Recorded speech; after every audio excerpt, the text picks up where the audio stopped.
de vous écouter. Pour passer l'année avec vous, de vous suivre non-stop. J'aime beaucoup ce que vous faites, messieurs. Continuez. C'est vous autres la référence pour le Marvel au Québec. We are Groot. I am Iron Man. I can do this all day.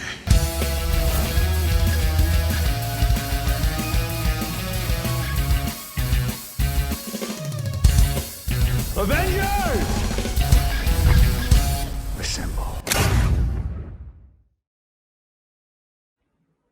Bonsoir, bonsoir! On est live! Salut tout le monde dans le chat! Comment ça va? Comment ça va? J'espère que vous allez bien. Aujourd'hui, c'est quelque chose de spécial parce que nous avons un invité incroyable aujourd'hui qui va nous parler de son expérience en tant qu'écrivain de comics Marvel. Puis, mais par contre, tu sais, ça semble logique, il parle qu'en anglais. Donc, du coup, on va être obligé de faire ça en anglais. Mais ne vous inquiétez pas, si j'y arrive, je vais peut-être faire une traduction sur YouTube en français. OK?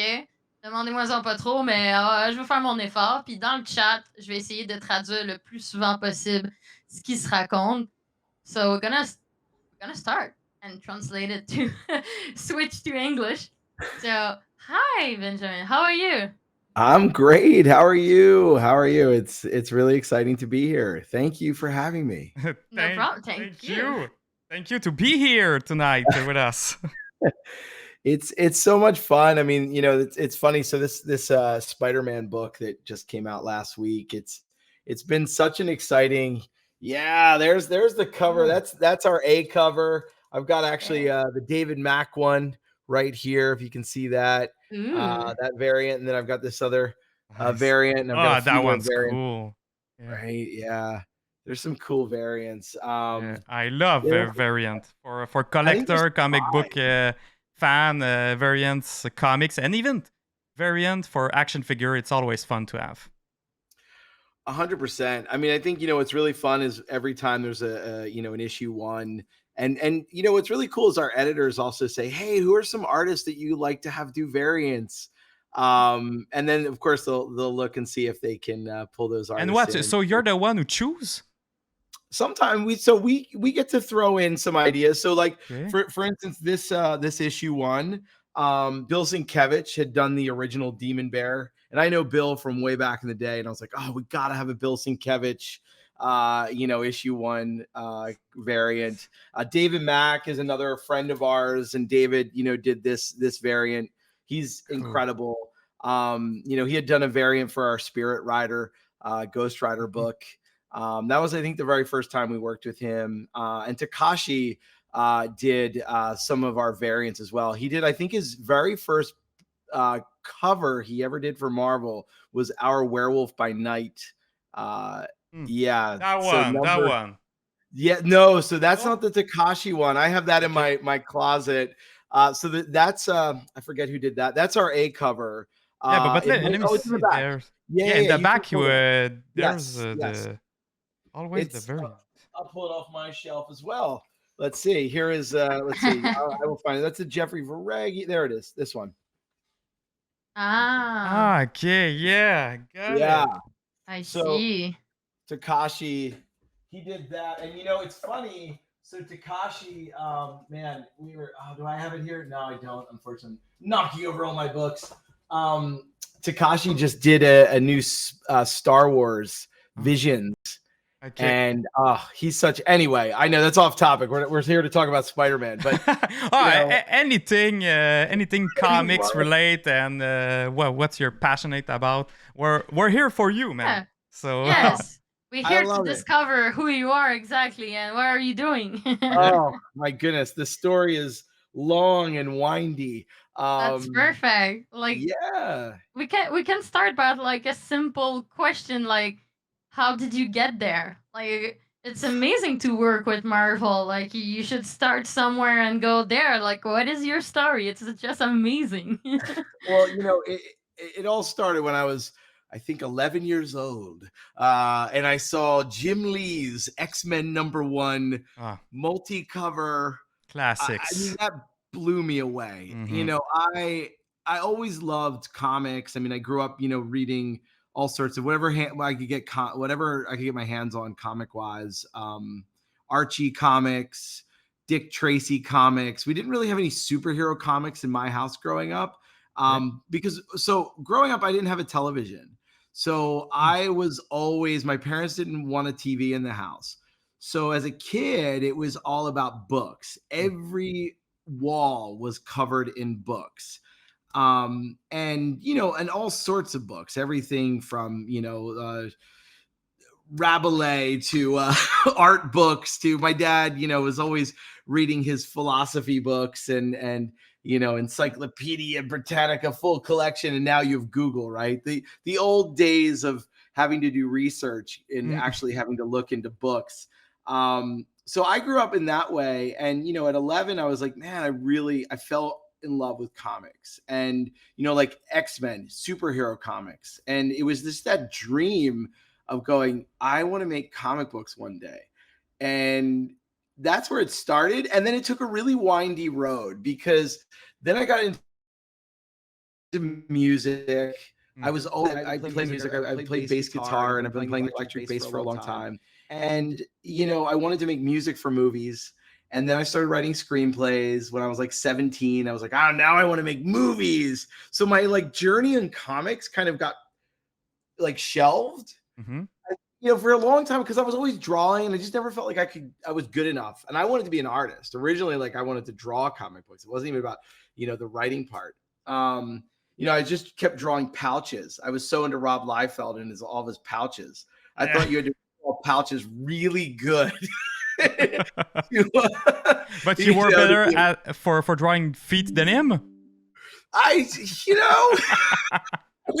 know, I don't know Rob personally, but I would love to have a feet drawing contest. See who can draw the better feet.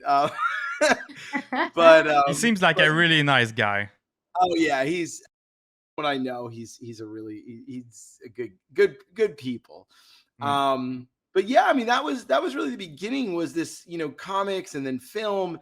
But what really got me on my journey and what got me on my journey in comics and film at the same time was doing a documentary on comic books in, I want to say early 2001. I had gotten a camera and editing gear while I was in college.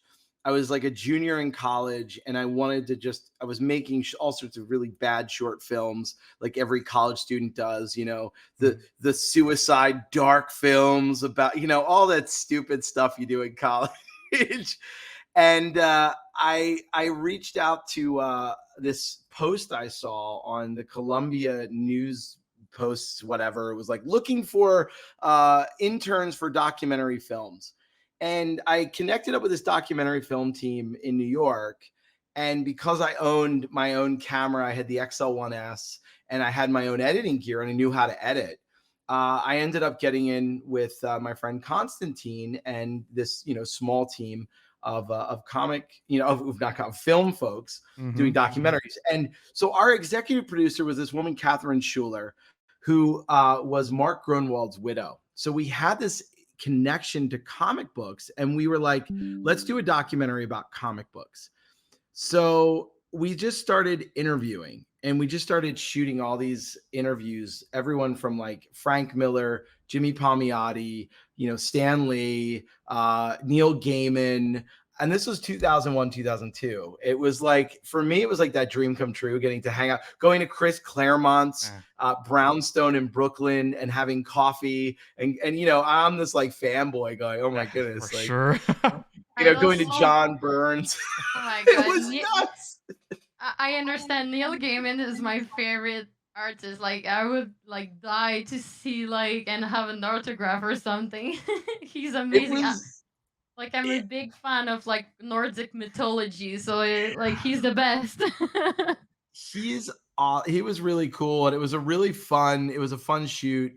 So anyway, that was the beginning. And after having done that documentary, we ended up screening it at Comic-Con in 2002.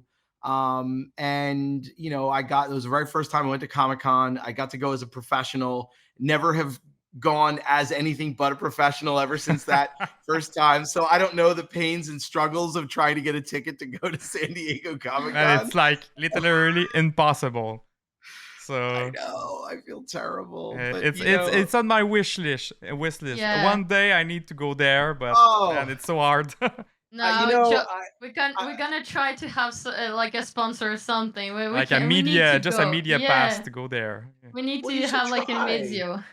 I mean, honestly, a side note, you should absolutely try to apply for a media badge this year. I just got my Comic-Con pass renewals. We have until June 23rd for our I mean, you absolutely try. If not this year, then next year. But anyway, that's a separate, we can talk about that offline. Sure. Getting into Comic-Con as pros or as media. But I think, for me, it was just that first moment of going, man, I got brought back to comics. Yeah. And it was a really interesting time period because, comics were just starting to really pop off in Hollywood. You had the first Spider-Man movie around that time, X-Men. So Comic-Con was, it wasn't Hall H as we know it now. It was big, but it wasn't like every Hollywood movie star, every, studio being at Comic-Con. It was just starting when I was there with our documentary. And I met an old friend of mine. He was a new friend, Jim Kruger. I don't know if you know Jim, but Jim wrote Earth X, and he's writing all the X stuff right now. So yeah, I know. Paradise X, Universe X. So I met Jim at Comic-Con, and he was there with a book called Clockmaker. And Jim was living in New York, and I was living in New York at the time. And it was like, hey, man, we should hang out. He really wanted to talk film. I was like interested in talking comics. So we connected up in New York, hung out a few times. I moved out to LA, and then he moved out to LA, and I was doing the film thing. I was like full on film, pitching projects, selling projects, screenplays. My mentor, I don't know if you're in the old school horror space, Larry Cohen. That was my It's Alive, Cue the Winged Serpent, The Stuff. So he was like that maverick filmmaker from the 70s, 80s. Doing horror films and everything. So I had connected up with Larry while I was living in New York. We were going to do a film together. So I was like full steam ahead. I'm making movies. I'm going to be a director. I'm going to write movies. I was doing that. But I also, being a film editor, I was able to ply my trade as a film editor, working in different projects and films and commercials, all that stuff. And then comics came back around again. So in 2008, Jim had moved out to LA, and we were out on a hike. And, my now ex-wife at the time, we were dating at the time. We were all hanging out, and she was like, we were talking about comic books, and something came up about, we should all hang out and read comics. And, it was like, Jim was like, well, I don't really want to lend you them. Why don't you come over to my house and we could just hang out and read comics at the house? And then it was like, well, what if I invite some of my friends? And at the time, Jim was like living in the studio, like in Studio City. So this like small, so it was like, but he had this cool courtyard. And it was this idea of, well, what if I bring my film friends and connect them up with my comic book friends? And we all hang out.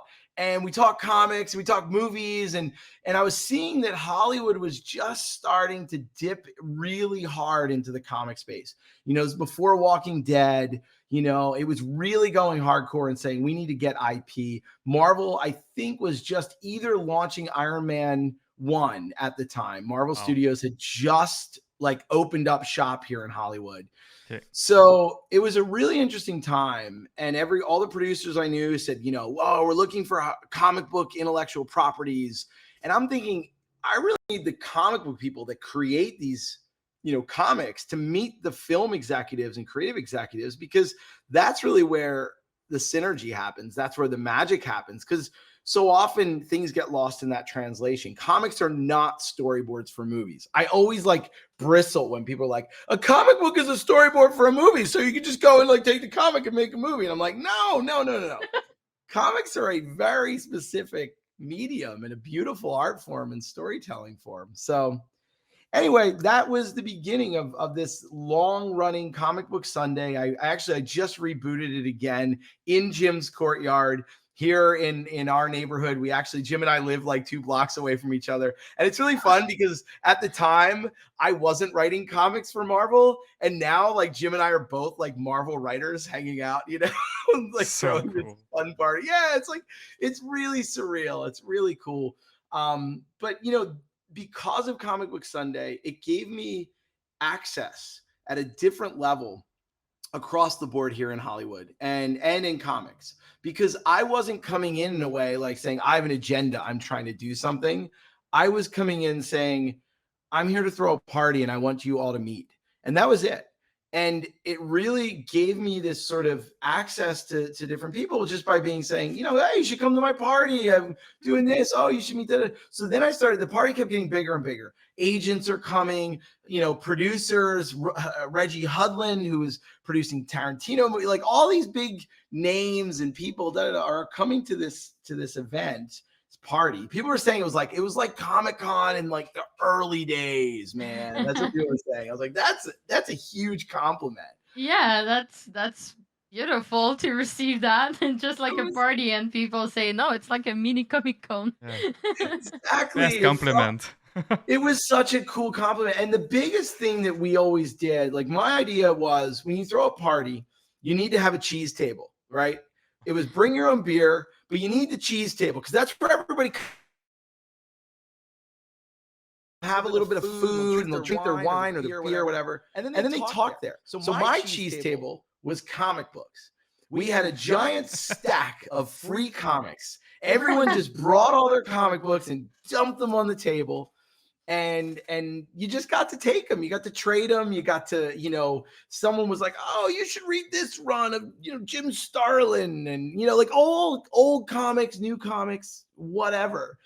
And, you know, it really was this magical time. And it was this really magical place and space because we were all coming together to just create.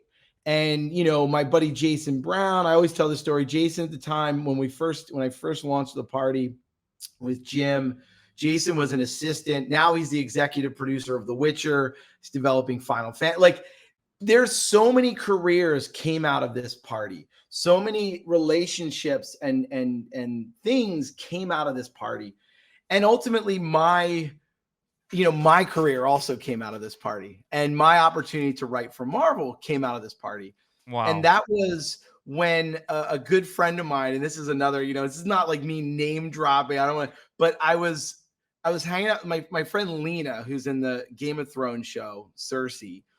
She was like, yeah, her friend, she's like, nice. he's working with Will.i.am. I know. Now this is like the Hollywood, like, oh yeah, my neighbor, my friend, I was walking the dog, right? Like this is like, yeah, we don't hang out with these guys in Montreal, you know. They live in your neighbor. It's like literally, you walk the dog in my neighborhood and you run into someone here, like, oh, you look familiar. Oh, yeah. I'm from that show. Yeah, sure. Are you watching thing, yeah. Game of Thrones? Yeah. Yeah, it's nutty. It's nutty. I mean, but Lena's a really dear friend of mine, and she and Nice. I had been working on a couple different projects, and you know, so through Lena, I was connected up with Will.i.am. I know, like another, like, oh yeah, here's a, like, you know, name, you know, but I met Will at his studio, and he's like, look, I got this story, this script. I want to make a movie out of it, but I also want to make it into a graphic novel.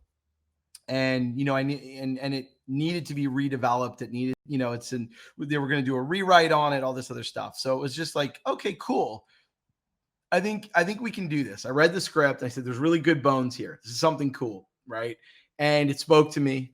And Will and I met again after I had read the script and I was into it. And he was like, well, what do you need? And I was like, well, I need a budget because I need to hire a team. So he's like, come back to me with a budget. I came back. I said, this would be a great budget. He was like, well, if you can knock a few of those, you know, knock it down a little bit and let's get into that realm. And, you know, that's always how budgets go, right? You have a little back and forth. Mm-hmm. But it was a solid budget. Will, I always am so grateful to Will for having faith in me because I said, hey, you know, I have all these relationships in comics, in animation, in film, you know, through my group, through my relationships, through my network. And he took a leap of faith. He took a leap of faith and trusted me to go and make this book. And I'll tell you the story of this crazy book. This is Masters of the Sun. Marvel also put this out. This is my very first time having a Marvel publication. Wow, signing I at the don't know Marvel that. booth. So now you get to know this one. This is Masters of the Sun. Can you see that? And who gives you like the faith on this project? Jim? Will I am. Will I am. My goodness. Okay. Okay, That's so cool. that's something that you both created. It's Yeah. Okay, nice. Yeah, I mean, this is like my very first credit. This is before I was B.Earl. So if you can see, Will I Am and Benjamin Jackendoff. Nice, yeah. The writers on this project. So Wow. yeah, that was my old name. I left that one behind. Now I'm B.Earl. We'll get to that part of the story too. Yeah. So many stories to tell. So But this Will I was Am, his amazing. real name is William. William. Yeah. Okay, perfect. Yeah, We William have the Adams. confirmation here on the podcast. Yeah.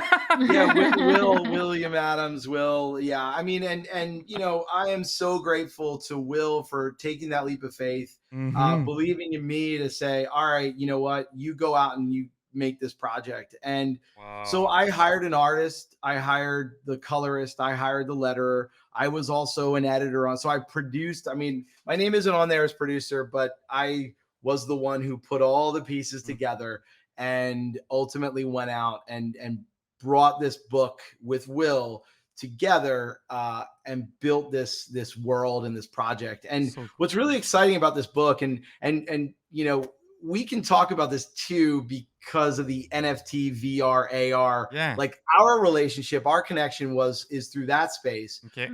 This was what first inspired me really to dive into the tech side, Mhm. because we have an AR app for that book. The Wow. VR is on Oculus. You can go through an entire In that virtual universe.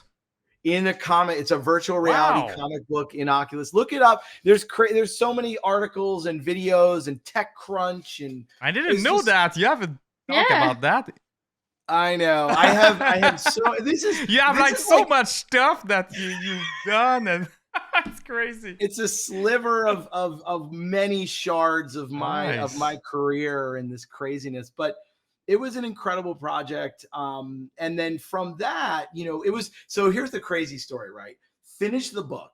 And that was a process in itself, right? Like once you get it, we make this book and it's done. I turn it into Will. And I think at the time he was doing The Voice in London. So he was, kind of out of pocket, and he was out of the country. And I didn't hear anything. I didn't hear anything for like a few months actually. And I'm like, it's Will, like, he's busy.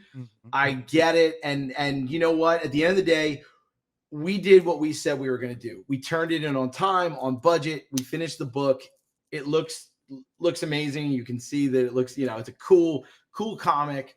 And I didn't hear anything from Will. And I was like, well, you know what? If it's a coffee table book, if he prints it out, shows it to his friends, cool. Like whatever happens, And I was like, I had offered to, I said, I have some relationships in publishing. I could reach out to some of my friends as well. But, it was timing wise, I didn't hear anything. Yeah. And then I got a FaceTime and I'm like, it's Will.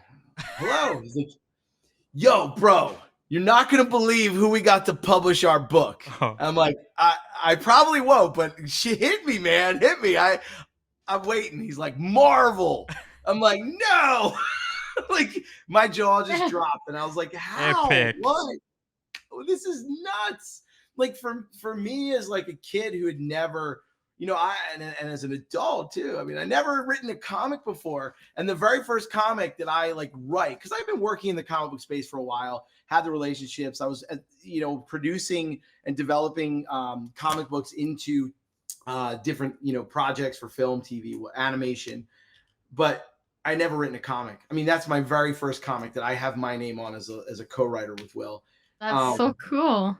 And it was Epic. Marvel. Like, what the? Yeah. Hey, come on. Marvel and with Will I Am, like, Yeah. what are the odds? It's like if you announce to us, tomorrow, do you want to interview Kevin Feige? I was like, what? Yeah.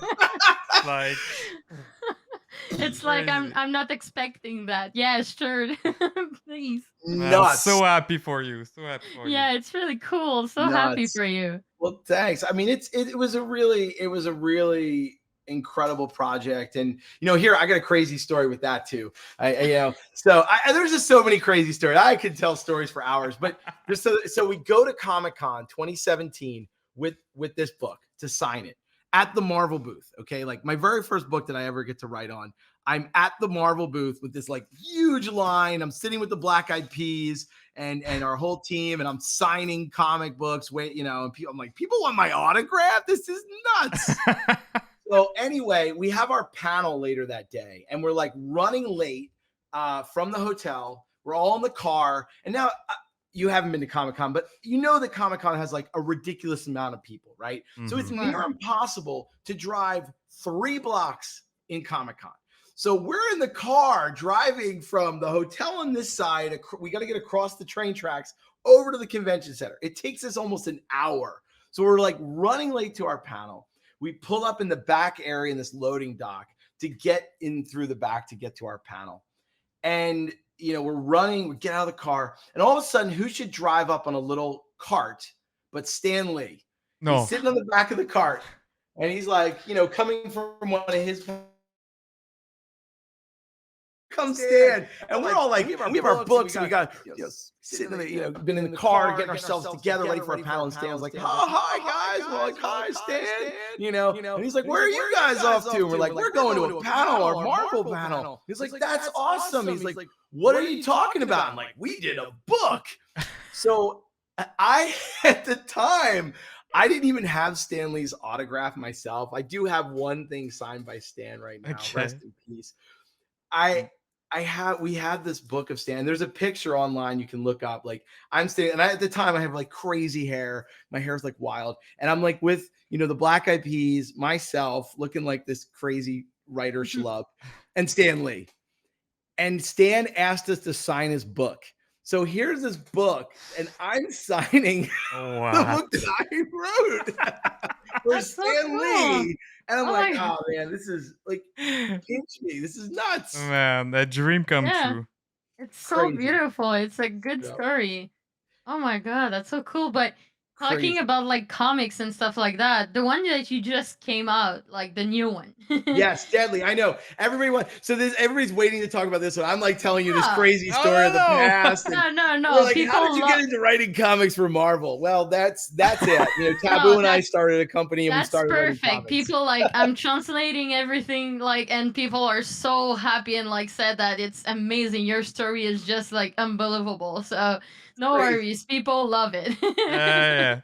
We can hear you talk for hours. It's so cool. Well, I appreciate it. I don't ramble. Just be like, Ben, okay, take a breath. I know. I think everyone in the chat already love to have you here tonight. They say it's that so fun. they say that you have like a super good energy, and like they are so happy to see you tonight. So no worries. Well, thank you everyone in the chat. I really appreciate it. I'm on the other video screen, so I'm not actually watching the chat right now. So apologies if anyone has a direct question, but I think we can get into Deadly Neighborhood Spider-Man because I think what's really exciting about this project, and there's. Again, I'll tell the amended version of how did we get to write Spider-Man? Because that's a story of itself, right? Mm-hmm. Like, for sure. That's the dreams for so many different writers, is to get your hands on like one of the big characters, or the biggest in this case. I mean, Spider-Man is Marvel's biggest character, most well-known around the world. Mm-hmm. And get a chance to play with that toy in the Marvel sandbox. I mean, it's really crazy. But kind of rewinding. Taboo and I had the opportunity, and again, the relationship for Marvel was through Taboo. I mean, Taboo is, he's a toy collector, and he had been talking to Marvel for a long time. That's how we ended up getting Masters of the Sun through the door over at Marvel, and that is what really launched our relationship at Marvel.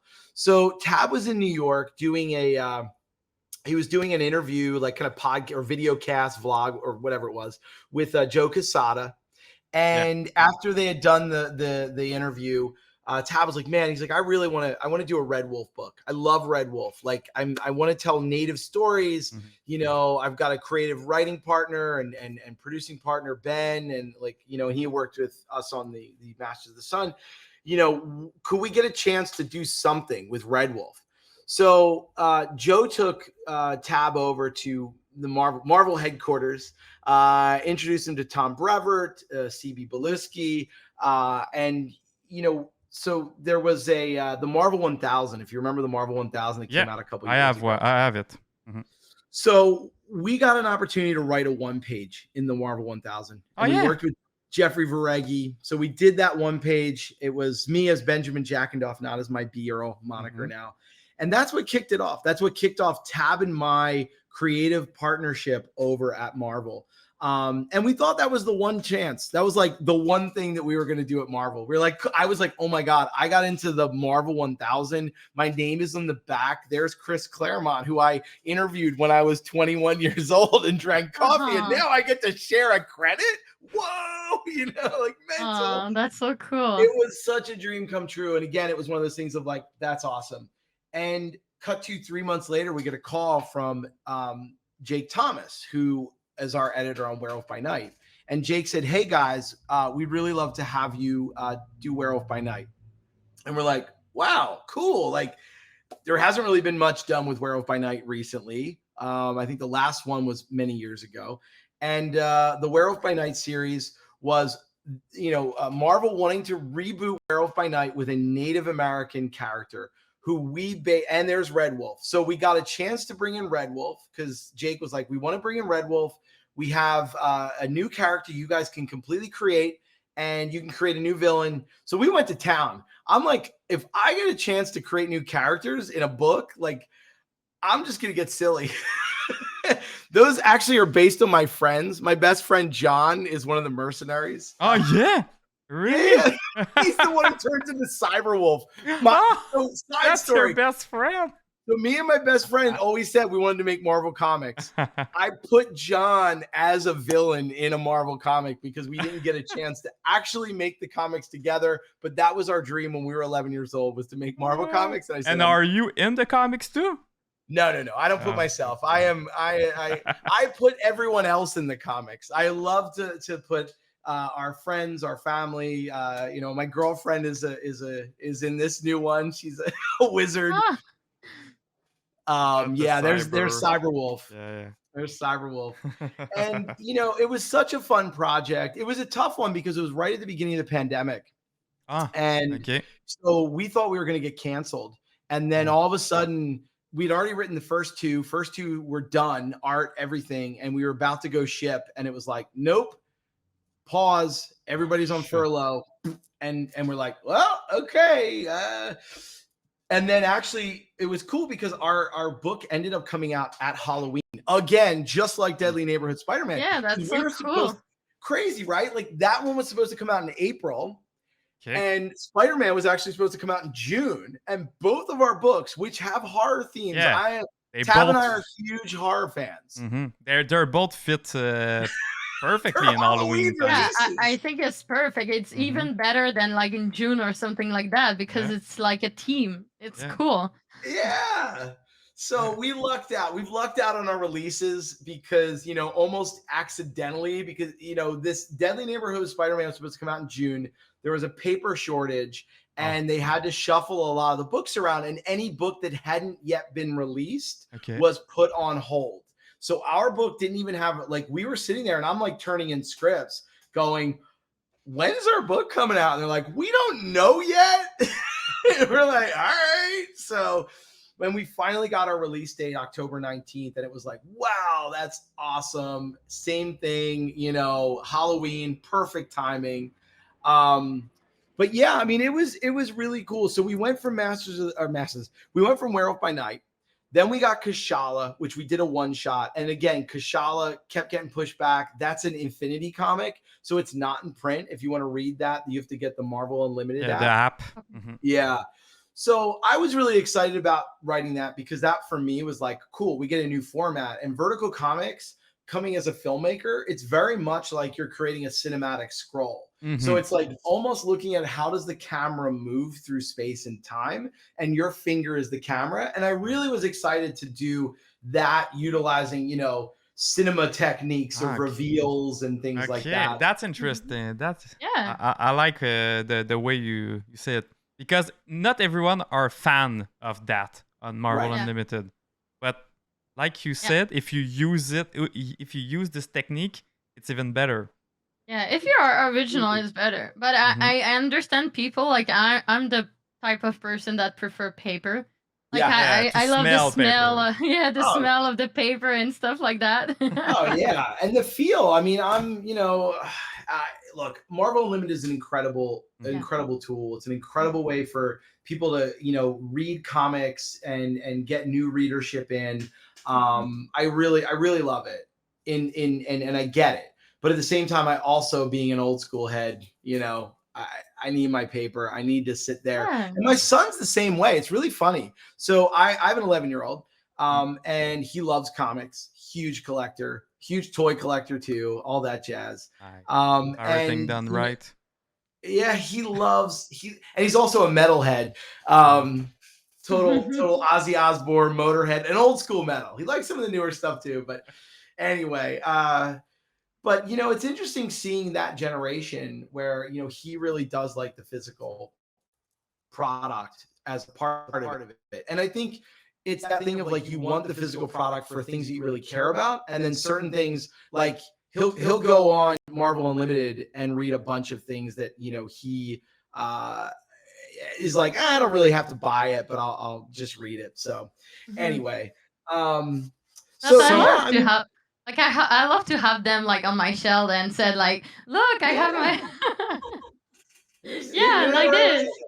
Pull it off. What do we got here? We got a Walt Simonson Thor. You know, it's like Crazy. It's fun. But then I want to know what's your inspiration for that book, because it's wild. It's cool. Well, sorry. So, you know, when getting this book, it kind of went through a couple iterations, right? It was like, okay, you guys can pick some bigger characters. Cool. All right, we bounced around. We ended up, and I'll save the short, like, it went through a lot of different things. We ended up with Peter Parker. CB came back and said, you guys are going to do, you know, like, we want you to do a Peter Parker story. We, you know, and we were like, whoa, awesome. Okay, what can we do with Peter Parker? What can we do with, you know, the OG Spider-Man, so to speak, that is new, unique, but also really plays to who he is at the core. And you know, and Demon Bear, and I know it's a little bit of a spoiler, but I mean, it's out there. People have already, you know, I think they did an interview ages ago and we had said Demon Bear's in it. Demon Bear was the holdover of me wanting to do an X-Men Spider-Man crossover. Like, I was like all about like telling this big crazy story with Forge and Gambit, like throwing in all my favorite X-Men.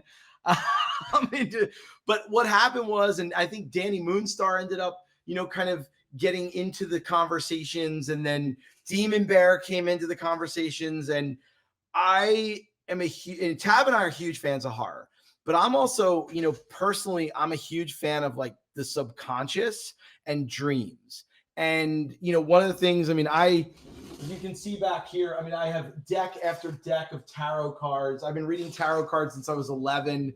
Oh yeah. These are this is a really cool deck. This is Jung's deck of the subconscious. Okay. It's an oracle deck, you know, if you can see. I am so obsessed with dreams and the subconscious, and, you know, are we living in a holographic universe? What is real and what is not? And, you know, to John, like, for what we've talked about with metaverse and NFTs, and I know that's not something in this conversation, but it's something that's always, you know, for me, technology and creativity have always walked hand in hand. But an issue for me is that when technology leads creativity, oftentimes it becomes a nightmare. It becomes problematic. It becomes a thing that we often don't want, because it becomes the Terminator, whatever. Like, right?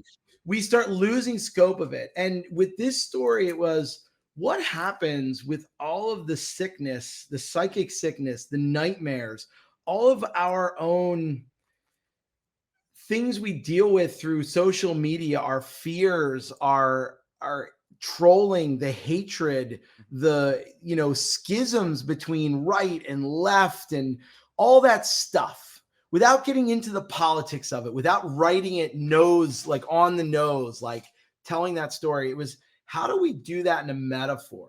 And what happens with all that stuff? And how does that affect Peter Parker? How does that affect Spider-Man? And here's the ultimate hero. Here's the ultimate do-gooder. And what happens when, you're having a bad day? What happens when you have a lot of bad days? What happens when you feel like everybody always wants to see you be the one to smile, or you always feel like you have to save the world? And what happens when your efforts are always based off of you as one person trying to save many? How do you scale that? And this is a tech thing, right? How do you go from this to that? And that's where Peter comes to LA to work on this project, this, experiment that has a tech side to it, that is loosely based in some things like these Josephson junctions. I was really interested in. I'm really interested in quantum entanglement, but without being about all the Ant-Man and the quantum, realm and all that stuff. Like, what does that look like in between two worlds? And how do we, as humans, deal with all of our bad stuff? How do we process it? Right. And he's working on this experiment that ultimately uses frequency and water, and, the hope being that like sound baths and things like that, but at a scalable level where he can, he's like, I'm going to save the world, but I'm going to do it using nature. And that's where Crystal comes in, because, she's bringing in her native side and her kind of look at nature as something we need to live with and not outside of. And I think really this is a look at culture and nature being intrinsically connected to each other, right? Like the things that we do as humans every day affect nature. They affect the ozone layer. We can't live outside. And that's why we're having these conversations about climate change and this and that, right? So this book in a lot of ways deals with like the nightmares of all of that. And then another layer of it, right? Without even getting into the depths of like tech and all that. One of the things that inspired me was like, what if we go into this metaverse everyone talks about, right? Right now we're in all these virtual worlds, but people are talking about the internet. What we're in right now is kind of the metaverse, right? I'm here in Los Angeles. You guys, we're all connected through the internet. We're talking with people. We're talking together, but with all the people in the chat. So it's mental. Like this is the metaverse. Well, what happens when the metaverse becomes a three-dimensional space? What happened when a dream becomes a reality? And then we start bringing all that sickness that we have, all of our psychic sickness, all the trolling on the the interwebs, on the YouTubes and the Twitches and the Twitters and the this and that, all that stuff that people feel like they can get away with. Mila, are you okay? Oh, she's having a bad dream. Look, my dog she's having a little nightmare back there. No. Anyway. He's like, I was like, Mila, I know. It's okay. We're going to get through this. Peter Parker will save us, I promise. Issue 5, don't worry. Don't worry. But, that was really, for me, a big inspiration. And how Tab and I, create together.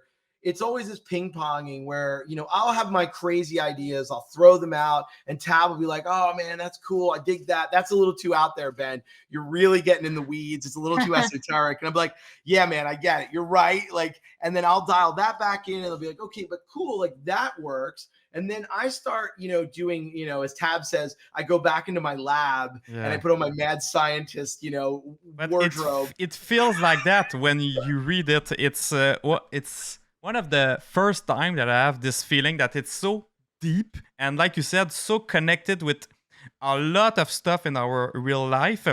And Also, the art is crazy. Oh, The dude. monster in it are like insane. One of the coolest monster that I've seen recently is like the security guards, man. What the hell? They're insane.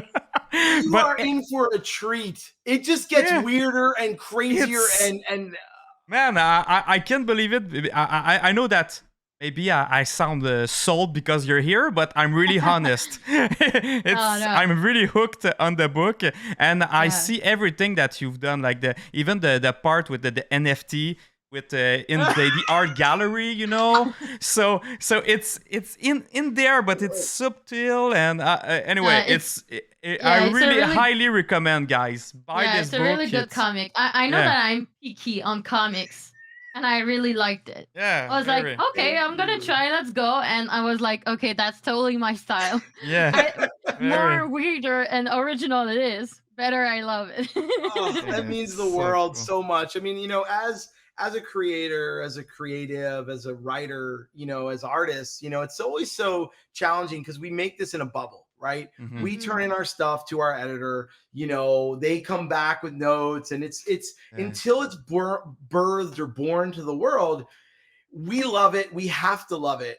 But at the same time, there's also that fear of like, I really hope everyone else loves it, right? Like you know, the reality is, as a writer, and especially a writer who gets an opportunity to play with a character as big as Spider-Man, the fans are so important. Like, I can't go and write a book that I would read in my basement. No, this is a book that I am, you know, we need to make sure that the Spider-Man fans like it, that people that maybe have not or have gotten turned off from Spider-Man. You know, there's a lot of people that were saying, man, you know, like I remember reading somewhere like, oh, there's just been so many Spider-Man titles, but I'm interested in this one because it's different. It's not Spider-Man doing the normal sort of Spider-Man stuff. Like this is, and it's in LA. Like that's another crazy thing, right? So Tab and I obviously both live here in Los Angeles, and Tab is in Pasadena. So write what you know best, right? Write where you know best. Issue 2, there's a diner that is in all of our books, right? So Mighty Maxine's. Okay. Where's I don't know where my even in Werewolf. Anyway, yeah, it's in Werewolf. Oh, that diner. Okay, yeah. So Mighty Maxine's is Bob's in Burbank. There's a diner called Bob's Big Boy in Burbank. Mighty Maxine is in every one of our comics. It's always funny. So like your Mighty Easter egg Maxine. that you put. Yeah, exactly. So that's a Mighty Maxine's in Arizona. We have Mighty Max. Yep, there it is. She's a toy. So in Spirit Rider, in the Kashala, in the Infinity comic, she's on the TV. The little girl is watching Mighty Maxine cartoons. So she's kind of like a Powerpuff Girl. She's got a doll of her. We always, everywhere. Mighty Maxine's is even in the one shot. They go to Mighty Maxine's in Burbank. The same Mighty Maxine's that Peter Parker and Crystal go to. So does Doctor Strange and Johnny Blaze show one up day, if you do a movie or a cartoon, you have to put her as an Easter egg. We're gonna spot her. Yeah. We want so much to spot her. But like when you write a comics book like this, do you have like some restriction? Like Marvel, did they put like some restriction that you cannot do, like cannot go, or character that you cannot choose or something like that? Or you're really like free to go, do whatever you want? Well, so there are restrictions when you start in the process, right? When you start pitching the treatment. So we went through multiple iterations of the treatment because originally we were looking at doing a Miles Morales book. And we had kind of pitched this Miles Morales because to be honest, we didn't think we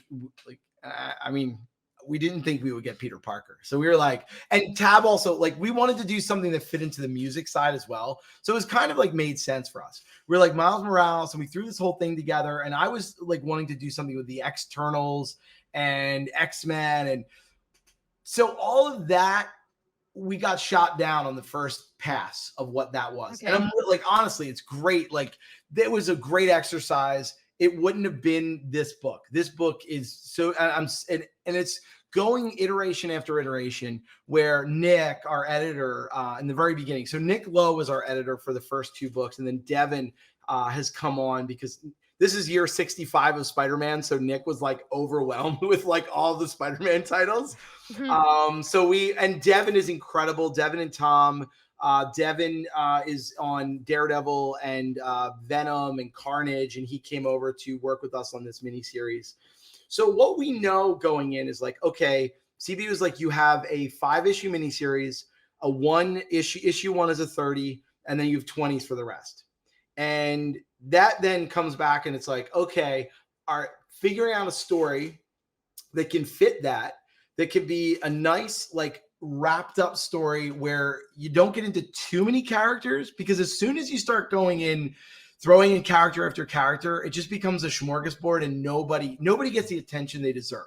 Right? Like if you have a 24 issue run, cool. Then you can bring in, that's 2 years of comics, right? You can really do a thing, you know, or a 12 issue or even an 8 issue run. But a 5 issue run is there's challenges, even with 110 pages, right? So it's always thinking like, okay, what's the end result? Like, what are we delivering? And then I start thinking back to very much like a film, right? Like when you make a movie, how many set pieces do you get? How many character stories can we tell? How many arcs can you do? And then there's television. Television's like, you got, you know, however many episodes to tell all these different characters, right? So doing a 5-issue miniseries is more like making a movie than doing a TV series. So that's my approach when pitching a story for a series. And then it is like it's the whole thing of, okay, let's look at where we're doing it. If we're in New York, then you start looking at the characters you can bring in from New York.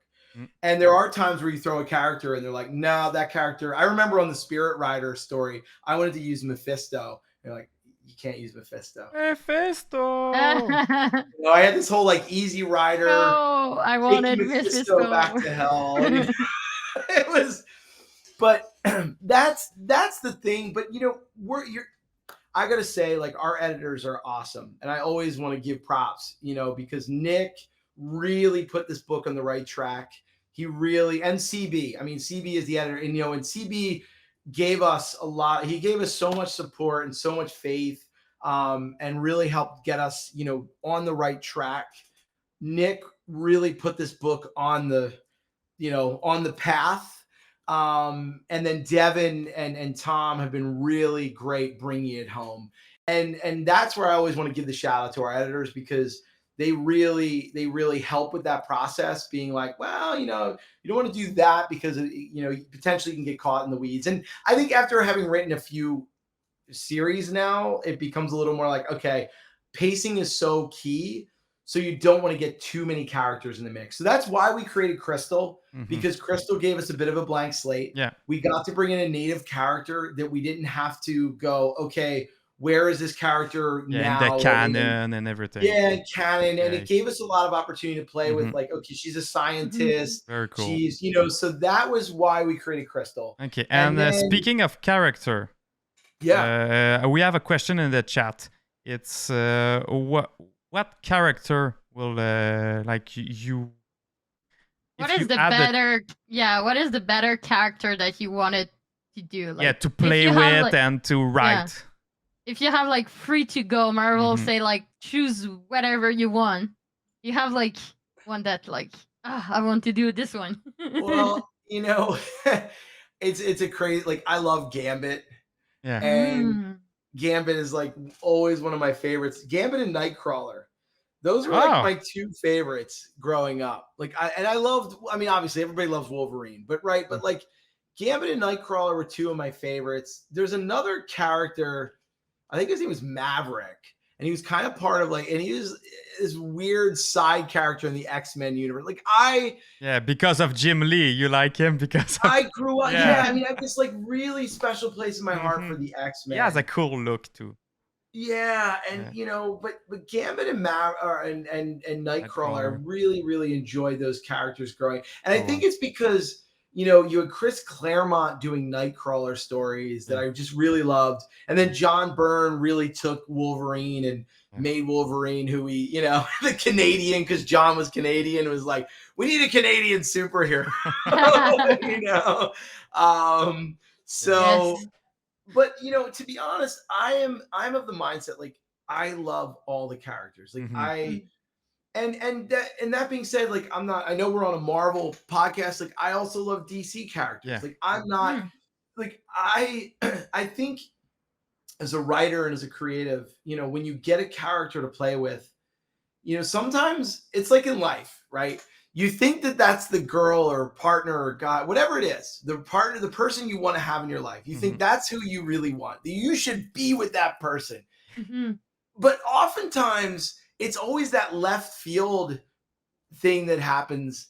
And all of a sudden, so that's why I'm so open-minded Mhm. with whomever we get a chance to work with or play with in the Marvel Yeah. universe, or if we Or get to do DC. some DC, Look, or look you at know, James Gunn. He was with Marvel, and now he's the yeah, he's head doing of DC. You know. right. And I think to me, I just love telling stories with Mhm. characters that have flaws and have dreams and have their trials and tribulations and really playing with the mythologies. And I think you'll Hey. find in this series, there's so much myth. And I'm not going to do too much of a spoiler, but you heard it here first.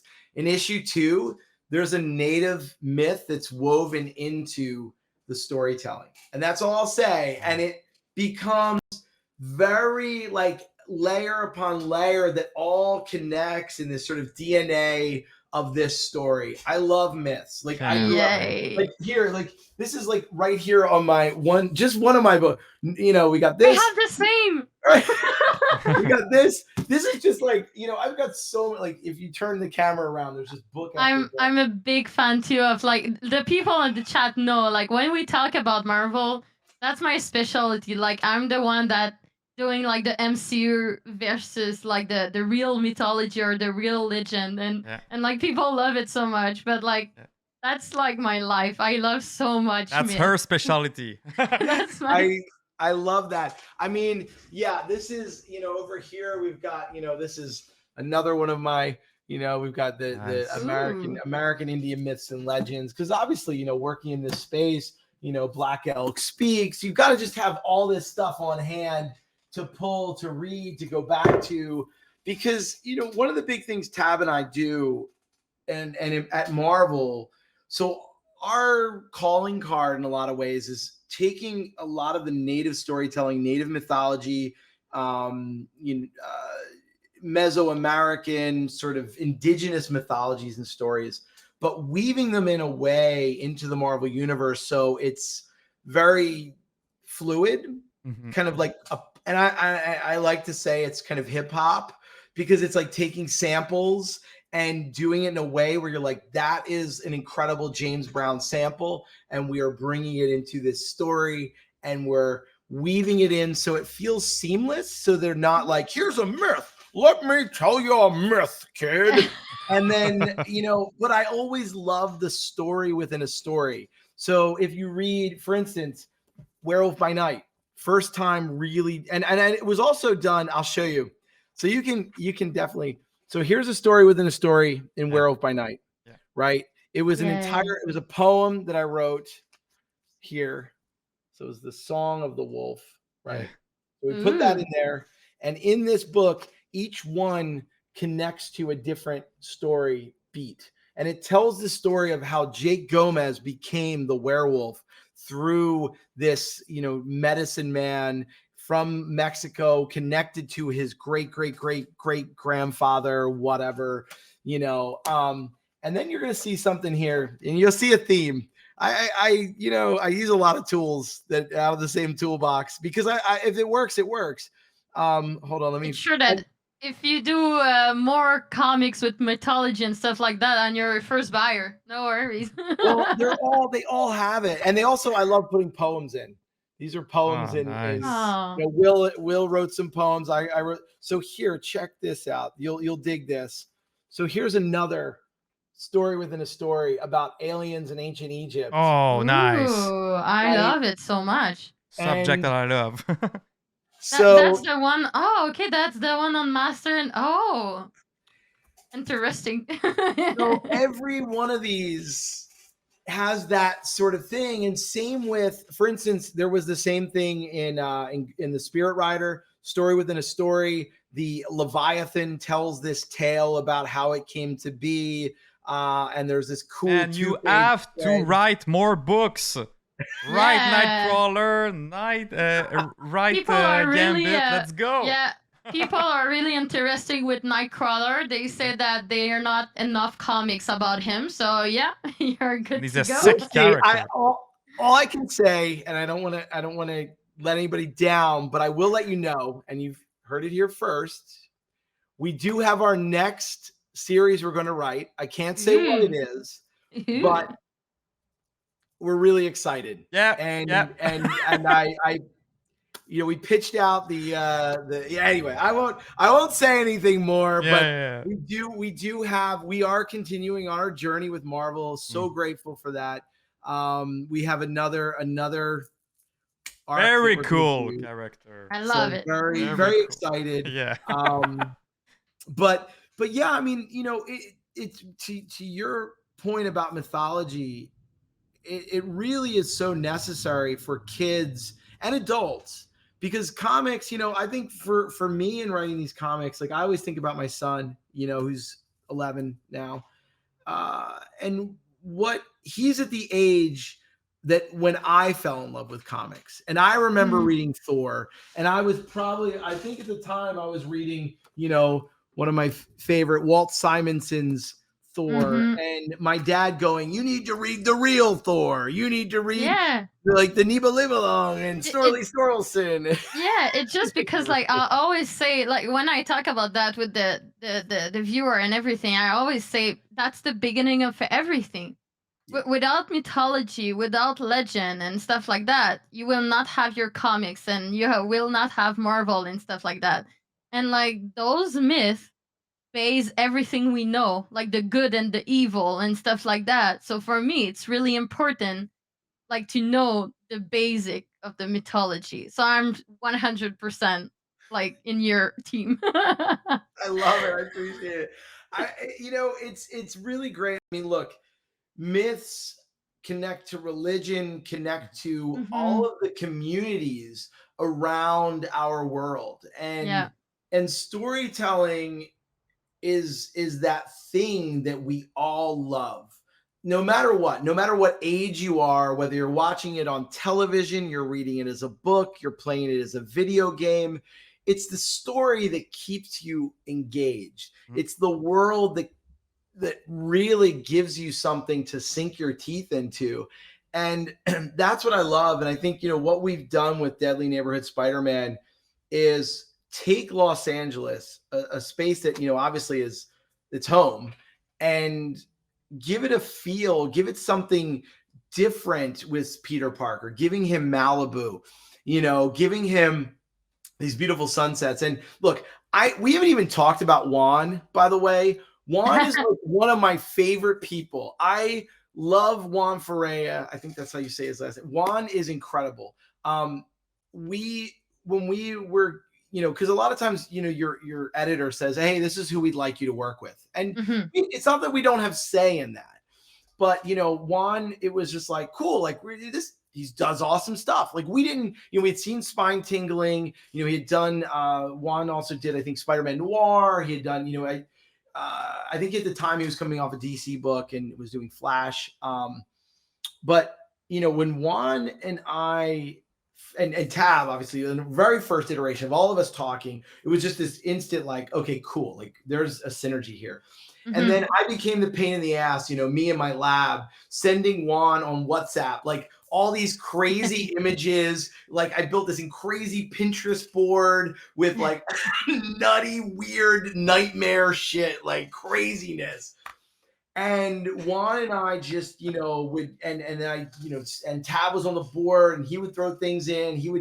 It was an incredible relationship, and it's been an incredible relationship. And we're going into, he just turned in issue 4. He's about to go into issue 5 right now in art. And I mean, so I'm speechless. Every time he turns in pages, I just am like, Juan, this is hang it on the wall. Like I want to put this in my wall. And then the crazy thing is he does so much with pencils. Like he'll send over like this incredible 2-page digital. spread. Yeah. He does everything. He does everything. He does the colors. When you start getting layouts from Juan, you're like, that kind of looks like a page. Like that's a layout. Okay. I remember getting the very first two, and you can see this on. And by the way, do you see another Easter egg? Which There one? you go. Page 1 to page 2 and 3. Do you see an Easter egg there? Go page 1. Look at page 1. Go to I page don't have 1. mine. Okay. So do you see how the panel layout is? Yeah. Okay, now turn to page 2 and 3. Do you recognize that? Because this was another of my throwbacks to my growing up as a Spider-Man fan. It's I'll show it on the big screen. Yeah, let's see if people can. Yeah, if people can see it. So here's the first panel, the first page, and here's page 2 and 3. I wish I could share. So normally, yeah, we have like a day Easter and egg. night. No. Well, there's that. That's really cool. That's really cool. It's but hold on, I'm gonna see. Maybe I can share this in the channel. Hold on. 1, 2, 3. Hold on. But how the cities draw, man, it's it's incredible. You see the 3 dimension in it. Yeah, one of the viewers said it looked like a little scream, like a scream. Scream or scream? So if do you know Todd McFarlane's Torment series? Yes. Okay. With the lizard and yeah. I'm seeing if I can find those images. So page 1 is Spider-Man in those 1, 2, 3, 4, 5 as he swings towards us in 5 sort of panels, and then you turn it, and in 2, 3, Spider-Man is swinging over the city. Okay, that's my homage. It's our homage to Todd McFarlane's Torment, which was again one of my. I love Todd McFarlane. I'll grab a copy. Nice. Yeah, if I can find. Gosh, if you look, it's I think. Because he does those 4, and then it's oh man, it's no worries. Like we can share it after. Yeah.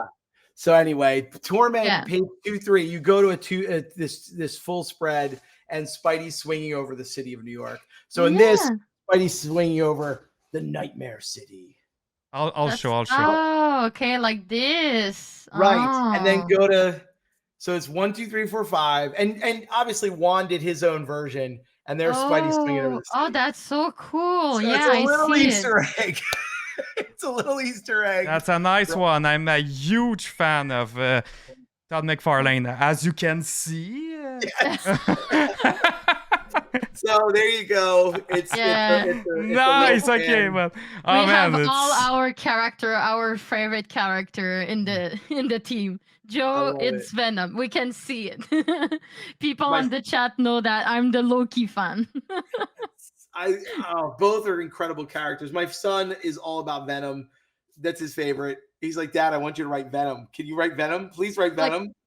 Man, you have no idea. I mean, that will be crazy. I love the run from Donny Cates.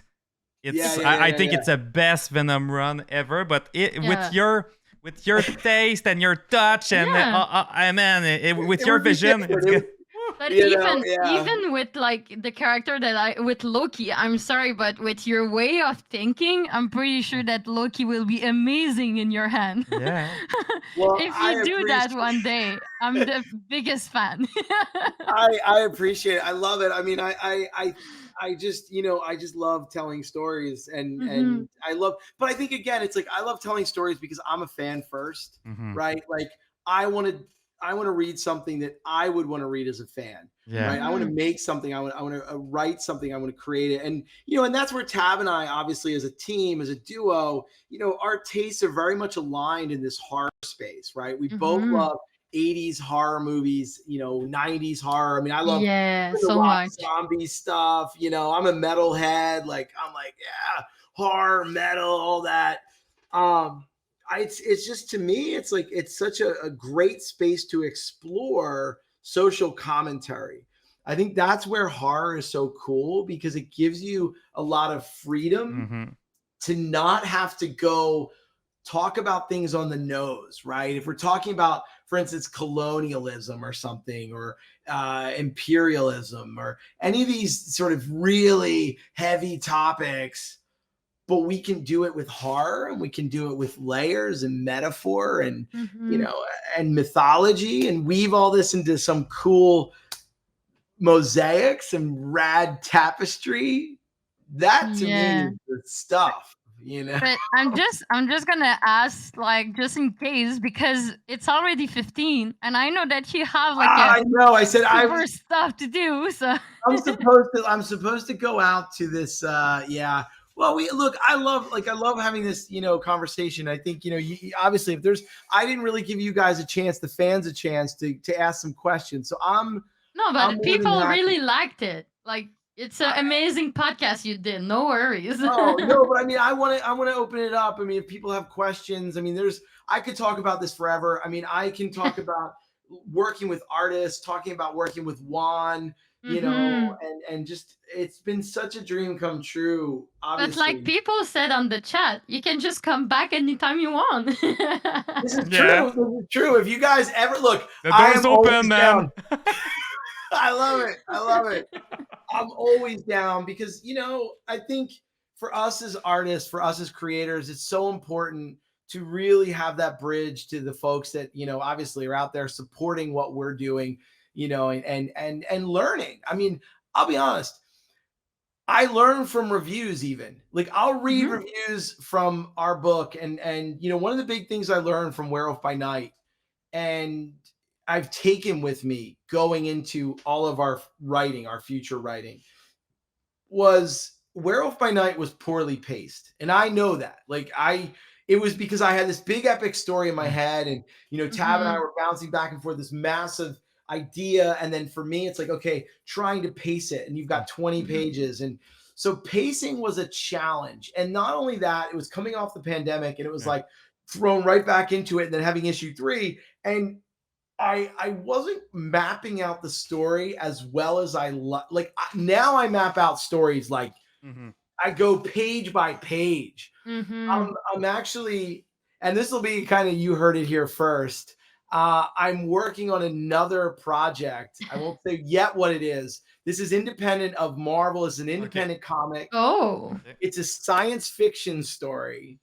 Epic space opera stuff, and it's myself and this artist who's local here, and actually who I'm gonna go meet if time permits, Ian Dorian, and it's a cool one. It's definitely it's not superheroes. It's science fiction, science fact, more about, you know, Star Trek stuff meets like, you know, this is another, I don't know if you guys are fans of BattleTech, but Interesting. I love, like, to me, I love stories. That's it. Like, I am so, like, I've got all my role-playing game books here, like Cyberpunk and oh yay. oh my goodness, you know, and I think there's so many different ways to tell stories in different genres. But at the end of the day, it's about the human experience. It's like, what are we doing as human beings in this world to make it less suffering, like a better place for us, a better place for each other, you know, a place where we can, we want to escape, but not only do we want to escape, but we want to feel that we've come away with a little bit something better, or something more, or something that we can talk about with our friends, or discover together. That to me is the greatest stuff of stories. And that's where, like, I just will always gravitate to whatever space I can tell stories in, whether it's with, you know, NFTs and our chihuahuas, or, you know, and to your fans. So Sideshow is, I'm working with Sideshow. I'm really excited about the stuff we're talking about, you know. Congrats again for that. Yeah. Thank you. It's big achievement. You did a really good job. Well, I thank you across the board on all this. I mean, and I think right now, my vision of the future is that I want to see fans be able to have the same opportunities that I've been given by Marvel in some way, right? Like, I really believe fans that's everything, right? We are fans. We're fans first. Yeah. I'm a fan of Sideshow collectibles. I've got my, Wolverine up there and Grogu, and I've got all my toys, and I'm a fan of Walt Simonson. I'm a fan of Jim Kruger, and Jim's my friend, and I'm a fan of his. I'm like, dude, Earth X, man, like Justice is awesome. And, Jim is a fan. Like, that's the thing. You go to Jim's place. I mean, it's just comics everywhere. Jim will get into the depths of con. He goes to cons and he's like, dude, that's so cool. I mean, where he's like, oh man, I talked to Frank Miller for like an hour about, we're fans. And I think that's where to me, the comic book community, the cosplay community, the anime, the manga, the role-playing game communities, the collector communities. We have a really beautiful community, and like we are all loving, and like it's just so funny and so nice. So yeah, we're all geeks. We're all geeks. I mean, and that to me is the beauty of it. I mean, I think, and there's the same in film. There's similar communities in music as well, right? There's like a Venn diagram of fandoms, I think, that kind of overlay each other.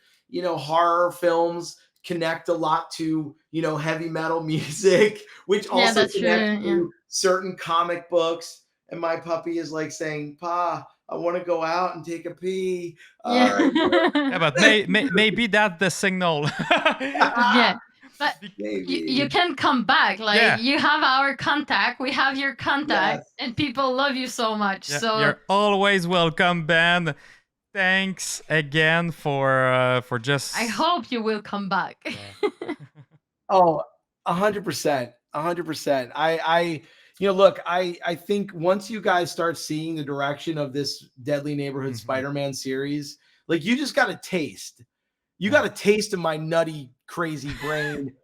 And it's already awesome. So I can't even imagine. I mean, and how Juan, I mean, again, going back to that, like, Juan is a brilliant, brilliant artist.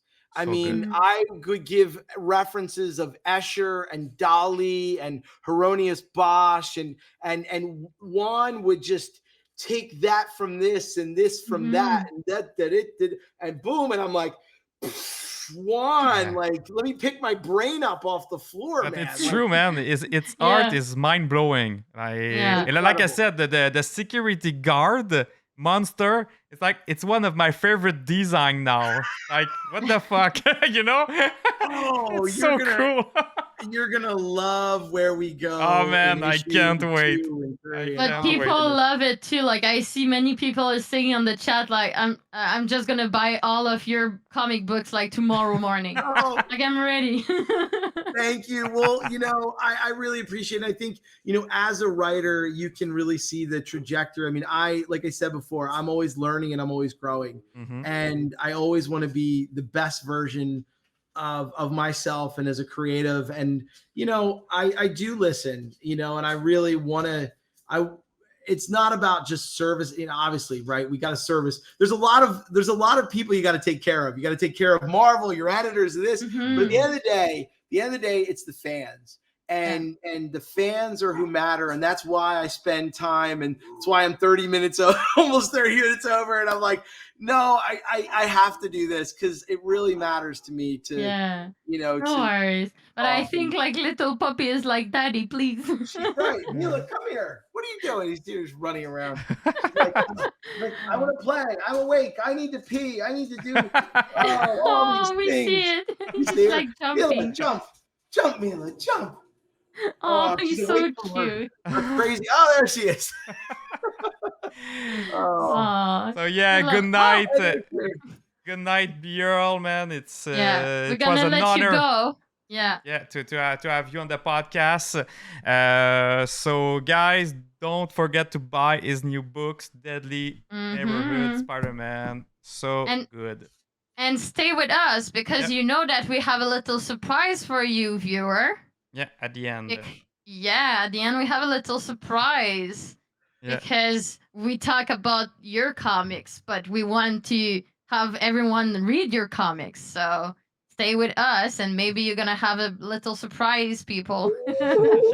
Very exciting. Well, it has been such a pleasure. I really appreciate you guys taking the time and bringing me in and letting me ramble. I have stories upon stories to tell, and so interesting. I love telling stories, as you can. You'll tell. You'll come back maybe after once the run's done, so you can talk more about spoiler and your future projects. So 100%. Gonna be fun. Look, and I would love to also. I mean, I know this is all about Marvel, but I'm always down to come back and just talk comics in general. Oh yeah. Process. I think it's always exciting to kind of pull back the curtain, and we could talk about the process of how we make these books and how a little bit of how the sausage is made, kind of thing. I think that's always a fun. Yeah, we'll love it. And we have another overlay. It's just we chat, so we can talk about anything. Yeah, love it. Good. No worries. Well, thank you again so much. You. Good night. Goodbye. Yeah, goodbye. See you soon. Ciao. Will do. Thank you everyone for being here. Cheers. Ciao.